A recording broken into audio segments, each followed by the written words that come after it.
लद्दाख के border commander level की कोई मीटिंग हो रही थी टेंशन को ईज करने के लिए। चाइना कि वो आया है, उसने लाइन ऑफ एक्चुअल कंट्रोल की वायलेशन की है, वहां पे क्लैश हो गया।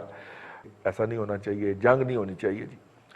लेकिन इसकी नौबत क्यों आ रही है, ये दूसरा है। पहले क्लैश के अंदर तो बिल्कुल ही काम खराब हो गया था, और अभी वहां पे असला इस्तेमाल नहीं हो रहा, और ये हाथों की लड़ाई है जी वहां पे, जो कि दोनों अफवाह लड़ रही हैं चाइनीज, वो जो है इसमें बुरी तरह फ्लॉप और बेनकाब हुए। अच्छा रिजवान साहब देखें, टेंशन तो है, होता ये है, वो जो मैं सियाचिन में रहा हुआ, मैंने ऑपरेट किया है, कोई 1 साल हमने वो एरिया को मैं बड़ी अच्छी बखूबी जानता हूँ।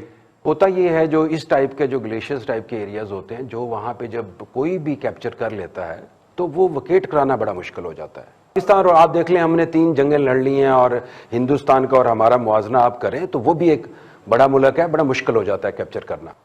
तो एग्जैक्टली मैं एक एग्जांपल ऐसे देता हूं, जिस तरीके से हिंदुस्तान ने हमारे साथ सियाचिन में किया था, फिर दोबारा हमें वो पोजीशंस लेनी बड़ी मुश्किल पड़ गई थी। हिंदुस्तान ने जो अचीव करना था वो कर लिया। चाइना के पास क्या ऑप्शंस हैं? पूरा निगोशिएट जो वो कर रहे थे डिप्लोमेटिक लेवल के ऊपर, मिलिट्री लेवल के ऊपर, जो वो ऑलमोस्ट नाकाम हो गए हैं। वो जो चाह रहे हैं कि जो स्टेटस को है उसको बरकरार रखा जाए। चाइना के पास जो ऑप्शन है वो ये है, पहली ऑप्शन तो ये है कि वो फुल फ्लैज उसको रिटेलिएशन पे जाए और इसी पे जंग लड़े, और इंडिया को भी ये पता है कि वो लेना बड़ा मुश्किल है क्योंकि ऑलरेडी ऑक्युपाइड पोजीशंस हैं। दूसरी ऑप्शन ये पास ये आ जाती है कि वो जो एरिया है, जो कम स्ट्रेंथन एरिया हैं हिंदुस्तान की तरफ से, जहाँ पे कम मिलिट्री की प्रेजेंस है, वहाँ पे कोई एडवेंचर करे। जो अगर आपको याद हो, जो CDS जो है हिंदुस्तान के जनरल वेपन ने भी एक बताया था कि हम मिलिट्री वेंचर कर सकते हैं अगर ये स्टेटस को ना होता। तो अगर इन केस हिंदुस्तान की जहां लेस प्रेजेंस है वहां चाइना कोई मिस एडवेंचर करता है, लेकिन फिर दूसरी चीज उनके ज़हन में ये भी होनी चाहिए, वहां पे थिंक टैंक्स प्रिवेल करते हैं, वो ये भी सोचेंगे क्या इसका जो फॉल आउट होगा, कि रिटेलिएशन होगी, क्या वो अफोर्ड कर पाएंगे। चाइना के लिए बड़ा क्रिटिकल टाइम है, और अगर वो ये इसका बदला लेते हैं यहीं पे इस प्रेजेंट एरिया में, वो नामुमकिन है, क्योंकि मैंने आपको जोग्राफिकल एरिया की लोकेशंस और उसकी प्रॉब्लम बता दिए हैं कि जो डोमिनेंट प्लेसेस होती हैं उनको नहीं कर सकते, और जो दूसरा लेस ऑक्युपाइड एरियाज हैं वहां पे वो कर सकते हैं, लेकिन वो एक उसका जो फॉल आउट आएगा, जो चाइना चीज को अफोर्ड कर सकेगा, वो एक बड़ा क्रिस्टल क्लियर है, जो मेरा नहीं। अच्छा होगा क्या, अभी देखें मेरे ख्याल के अंदर ये ऐसा ही चलता रहेगा, छोटी मोटी टेंशन हैं टेक्टिकल लेवल के ऊपर, ये चीज चलती रह जाएगी, दोनों मुल्क अफोर्ड नहीं कर सकते। वैसे अपना चाइना के उनको फेस सेविंग भी चाहिए, पब्लिक जो है, एक उनकी पब्लिक और एक उनका मीडिया, वो उनको कंपनसेट करने के लिए, बताने के लिए कि हम कुछ करने जा रहे हैं, हम टॉलरेट नहीं करेंगे। इस तरीके से मोदी साहब की पर्सनैलिटी है, वो कुछ भी हो सकता है, लेकिन इस लेवल पे वो नहीं जाएंगे कि वो जंग पूरी फुल फ्लैज हो जाए। ठीक है, तो चाइना की ये भी तो कोशिश हो सकती है ना कि मैं मैक्सिमम स्पेस गेन कर लूं, कि उसके बाद अगर मुज़ाकरात हों भी ड्यूरिंग स्नोफॉल, और दोनों साइडें अपनी अपनी पोजीशन पे दबक के बैठी हों, तो उस वक्त जो है वो मैं अपर हैंड पे मुज़ाकरात की टेबल पे जाऊं। ये इस तरह की भी तो कोई मूव हो सकती है। ऐसी मूव 2 दफा हो चुकी है, आपको याद होगा। इंडिया ने सियाचिन में की थी, हाँ। पाकिस्तान ने कारगिल में की थी। ठीक है, पाकिस्तान सियाचिन से अपनी जगह वापस नहीं ले सका, लेकिन अनफॉर्चुनेटली हमें शदीद नुकसान के बाद कारगिल खाली करना पड़ा।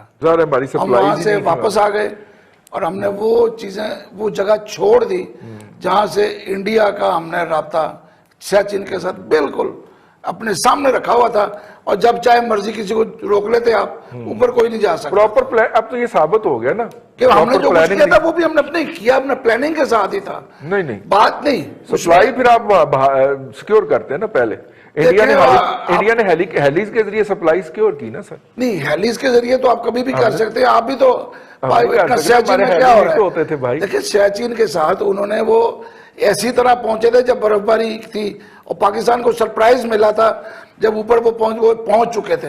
हम तो नीचे रह गए। चाचू चंद एरोनॉटिकल माइल के ऊपर सकर्दू मौजूद था। इंडियन एयरफोर्स जब वहां पे आके MiG-29 मार रही थी, तो हम क्यों नहीं अपने F-16 मार सके वहां पे? मेरा ख्याल है कि अगर आपको याद हो कि जब कारगिल हुआ है, तो उस दिन अगर आपको वो तकरीर याद हो शहबाज शरीफ साहब की, जो उन्हें लाहौर रेलवे स्टेशन पे फरमाई थी, आप और हम सारे कंटेनर के ऊपर बैठे हुए थे, सामने कंटेनर पे शहबाज साहब थे, और उन्होंने नारा लगाया था, और हमने भारत का एक तैयारा गिरा दिया कारगिल में। मेरा ख्याल है वो भूला नहीं होगा कोई। नहीं तो ये तो लेकिन उन्होंने वो भी फरमाया ना। तकरीबन जंग का स्टार्ट हो चुका था। छोड़ें ये इस बहस को। लेकिन इंडिया ने भी अब वहां तक अपना ग्रिप तो कर ली है, तो वो इतनी आसानी से वापस नहीं जाएगा। बिल्कुल ठीक है। वो पाकिस्तान नहीं अब जो मुझे कारगिल पता खाली चला है कर देगा। इंडियन सबसे ज्यादा गालियां हमारे गेस्टों में से जिसको देते हैं वो चाचू है। कोई बात नहीं, मैं पाकिस्तानी हूं, मुझे उनकी गालियां खा के कुछ ही होती है, कोई फर्क नहीं पड़ता। इंडिया चूंकि अपर हैंड पे है, इस वक्त चाइना को तकलीफ ये हो रही है कि वो जो कुछ बेहतर इलाका था जहां से वो उनको रोक सकते हैं, इंडिया इसने ले लिया है। ये चीजें कुछ उसके साइडवेज भी हो रहा है आप ना, वो लतीफा उसके और विंग्स भी हैं। आप वो लतीफा सुना रहे हैं कि एक साहब को एक गाड़ी टक्कर मार गई तो वो उठ के तो रोना शुरू हो गए। उसने कहा यार शुक्र करो जान बच गई। उन्होंने कहा नहीं, गाड़ी के पीछे लिखा था कि अच्छा दोस्त फिर मिलेंगे, तो ये दोबारा आएगा।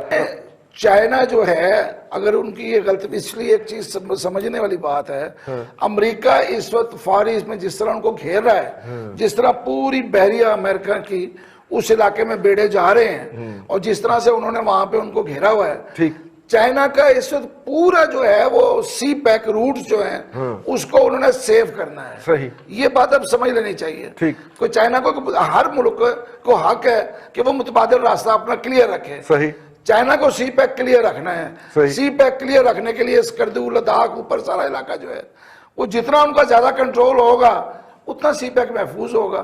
तो उन्होंने भी अपनी चीजें देखनी है। ये चीजें आहिस्ता आहिस्ता वक्त के साथ ही सामने आएंगी। अभी तो लगता है कि पता नहीं कुछ ये कोई फैसिनेटेड चीजें हैं, लेकिन नजर आ रहा है कि सब जुड़ा हुआ है आपस में, पूरा इलाका, पाकिस्तान, इंडिया, चाइना, ये ऊपर से तो आप नक्शे में देखें तो बिल्कुल करीब है सारा कुछ। भट्टी साहब को ये उसको वो पंगा लेना बहुत भारी पड़ गया। उनका ख्याल ये था कि हम रूटीन में जाएंगे, 2-4 गोले वो हाथ पर ला मारेंगे, इंडिया अगर दबक के पीछे हो जाएगा। इंडिया अगर देखें जी सुपर पावर है, ये 3 महीने से स्टैंड ऑफ जारी है। 3 महीने से उन्हें पता है जी कि इंडिया अगर ना जो है वो हमें थप्पड़ मार मार के मार देगा, तो जरूरत क्या पंगा लेने की, मतलब उड़ना नहीं आता तो क्यों उड़ते हैं। चीन को ये भ्रांति है कि भारत एक छोटा सा देश है फिलीपीन जैसा, जो कि दादागिरी सह लेगा, धक्के खा के चुपचाप सिमट के कोने में बैठ जाएगा। तो ये भारी भूल है चीन की। ये 1962 का भारत नहीं है।